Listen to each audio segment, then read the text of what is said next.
Inside India's recovery mafia, fake lawyers, threat calls और contact mining. तारीख 20 जनवरी 2025।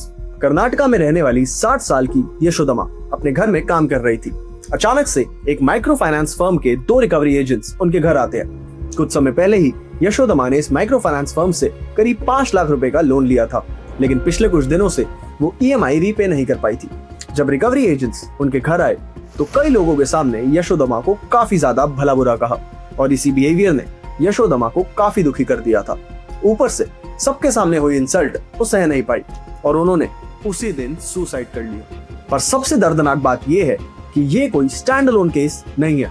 पिछले कुछ साल से ऐसे इंसिडेंट्स इंडिया में काफी बढ़ रहे हैं, फिर चाहे वो माइक्रो फाइनेंस फर्म से रिलेटेड हो, लेंडिंग ऐप से रिलेटेड हो या बैंक के रिकवरी एजेंट से रिलेटेड हो। ऐसे में आज की इस वीडियो में हम यही समझेंगे कि ये लोन माफिया रिकवरी के लिए कौन से 5 तरीके अपनाते हैं और आप ऐसे कौन से स्टेप्स ले सकते हैं जो आपको ऐसी सिचुएशन से बचाए रखे। वीडियो को एंड तक देखिएगा ताकि आप ये पूरा गेम अच्छे से समझ जाए और वीडियो को लाइक और चैनल को सब्सक्राइब जरूर करें। तो चलिए शुरू करते हैं।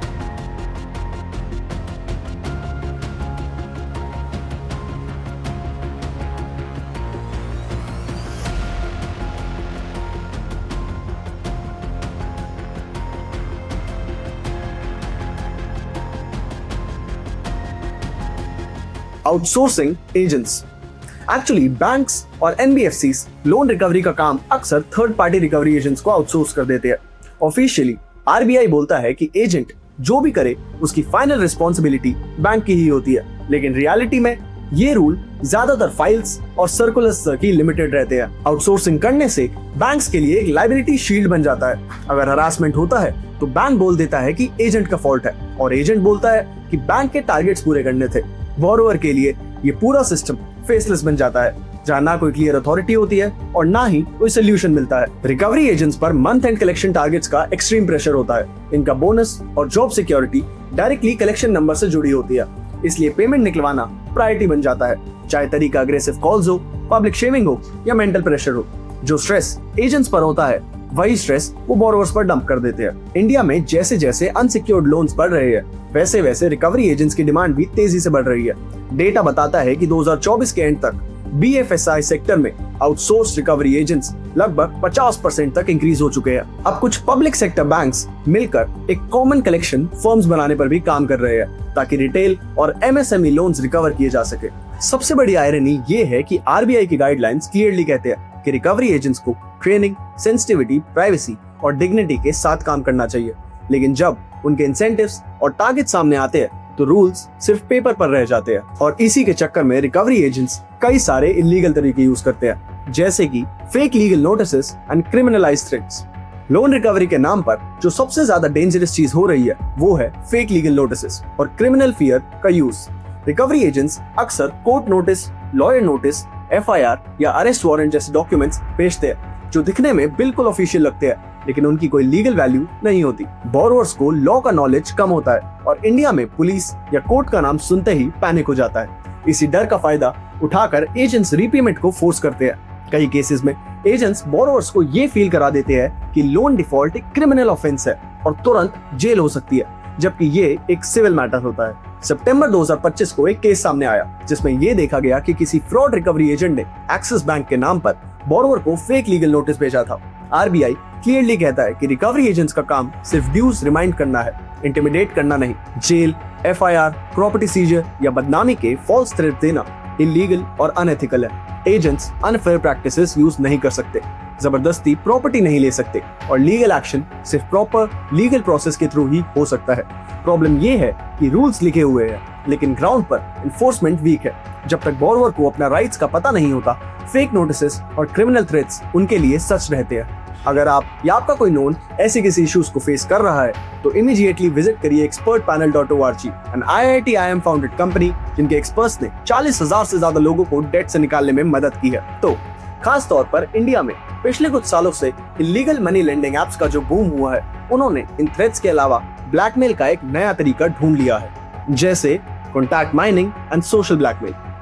अक्सर लोन एप्स लोन देने से पहले फोन के कॉन्टैक्ट्स, फोटोज, सोशल मीडिया और कैमरा एक्सेस मांगती है। बोलती है कि ये सब KYC के लिए जरूरी है, लेकिन रियलिटी में ये डाटा बाद में बोरोवर्स के अगेंस्ट एक वेपन बन जाता है। जैसे ही पेमेंट डिले होता है, रिकवरी एजेंट्स बोरोवर के फोन से पूरी कॉन्टैक्ट लिस्ट निकाल लेते हैं और फिर शुरू होती है पब्लिक शेमिंग। व्हाट्सएप ग्रुप्स बना दिए जाते हैं जिसमें family members, friends, office colleagues add कर दिए जाते हैं और उन ग्रुप्स में लोन डिटेल्स, पेमेंट फेलियर के स्क्रीनशॉट्स और कई केसेस में मॉर्फ न्यूड फोटोज सर्कुलेट की जाती है। आंध्र प्रदेश के विशाखापट्टनम का केस इस क्रूएल्टी को एक्सपोज करता है। एक 22 साल का फिशरमैन जिसने सिर्फ 2000 रुपए का इंस्टेंट लोन लिया था, लेकिन पेमेंट डिले होते ही रिकवरी एजेंट्स ने उसकी वाइफ को कॉल किया और धमकी दी कि दोनों की मॉर्फ न्यूड फोटोज कॉन्टैक्ट्स में भेज देंगे। लड़के ने 7 दिसंबर 2024 को लोन रीपे कर दिया, लेकिन फिर भी एजेंट्स ने फोटो सर्कुलेट कर दी। सिर्फ 47 डेज पहले शादी हुई थी। शेम, फियर और आइसोलेशन के प्रेशर में उसी रात उसने सुसाइड कर लिया। ये सिर्फ हरासमेंट नहीं, ये सोशल ब्लैकमेल और साइकोलॉजिकल वायलेंस है। Harassment by design, hours, frequency and language.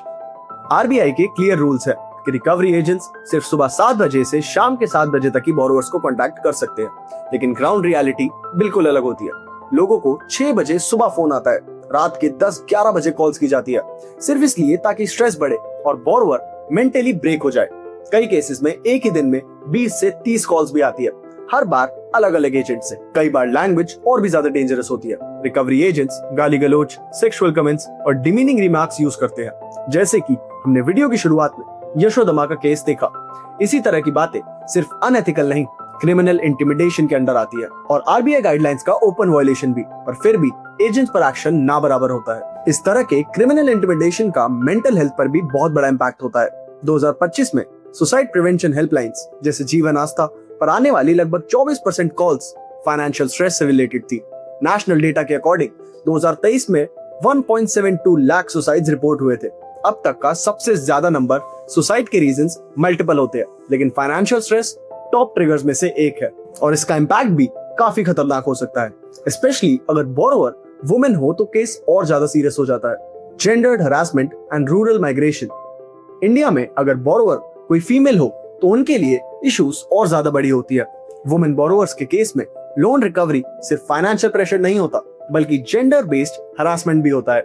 Micro finance institutions जानबूझकर वुमेन को टारगेट करती है। All India Democratic Women's Association की रिपोर्ट के अकॉर्डिंग हर 100 में से 5 को लोन रिकवरी के दौरान फिजिकल या सेक्सुअल असॉल्ट फेस करना पड़ता है और 30% से ज्यादा वुमेन को गाली गलौज, धमकी और कांस्टेंट हरासमेंट झेलनी पड़ती है।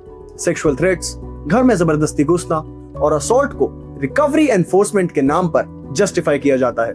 बिहार में ही लगभग 2 करोड़ माइक्रो फाइनेंस अकाउंट्स है जो ज्यादातर वुमेन हेल्पिंग ग्रुप्स के नाम पर लिए हुए हैं। उन्हें बोला जाता है कि ये लोन इनकम जनरेशन के लिए है, लेकिन जब डिफॉल्ट होता है तो पूरे गांव को टारगेट करके हरासमेंट ड्राइव चला दी जाती है। कई बार इसके चक्कर में लोगों को एक गांव से दूसरे गांव शिफ्ट होना पड़ता है। जनवरी 2025 का कर्नाटका के केस इसकी सीरियसनेस दिखाता है।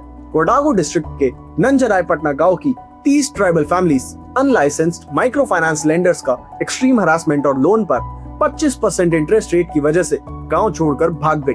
कुछ फैमिलीज ने बताया कि उनके बच्चों ने स्कूल छोड़ दिया और दूसरे डिस्ट्रिक्ट्स में माइग्रेट कर गए, बस इंटिमिडेशन से बचने के लिए। जब लोगों को गांव छोड़ना, बच्चों की पढ़ाई पीछे छोड़ना लोन हरासमेंट से बचने के लिए ज्यादा सेफ लगने लगे, तब ये क्लियर हो जाता है कि ये सिर्फ रिकवरी इशू नहीं है, ये एक सिस्टमिक ह्यूमन राइट्स क्राइसिस है।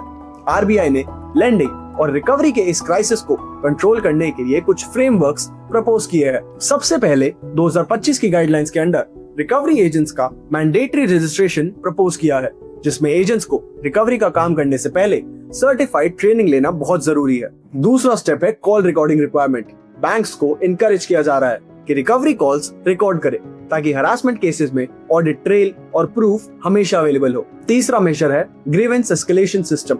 इसके अंडर बैंक्स को क्लियर कंप्लेंट मैकेनिज्म्स बनाना होगा जहां बोरोवर्स अपनी कंप्लेंट रजिस्टर कर सके और फिक्स टाइमलाइंस के अंदर रिस्पॉन्स मिले।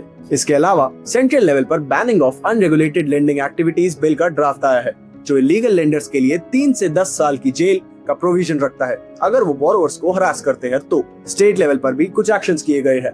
कर्नाटका और तमिलनाडु जैसी स्टेट्स ने आउटसोर्स रिकवरी एजेंट्स पर बैन लगाने और क्रिमिनल पेनल्टीज इम्पोज करने के लिए बिल प्रपोज किया है। इन मेजर्स के लिमिटेशंस ये है कि फ्रेमवर्क्स तो स्ट्रॉन्ग लगते हैं, लेकिन ग्राउंड लेवल एनफोर्समेंट वीक रहता है। जब तक मॉनिटरिंग, अवेयरनेस और फास्ट एक्शन नहीं होता, तब तक बोरोवर्स के लिए रिलीफ लिमिटेड ही रहता है। अगर आप सोच रहे हो कि रिकवरी एजेंट्स की लिमिटेशंस क्या होती है, तो ये नेक्स्ट वीडियो आपके लिए है। अगले वीडियो में हम आरबीआई के एग्जैक्ट रूल्स डिस्कस करेंगे ताकि आपको भी पता चले कि आपके राइट्स है क्या। मैं आपसे मिलता हूँ एक और नई वीडियो में किसी एक और नई इंटरेस्टिंग स्टोरी के साथ। तब तक के लिए अपना ध्यान रखिए और यहाँ तक वीडियो देखने के लिए थैंक यू।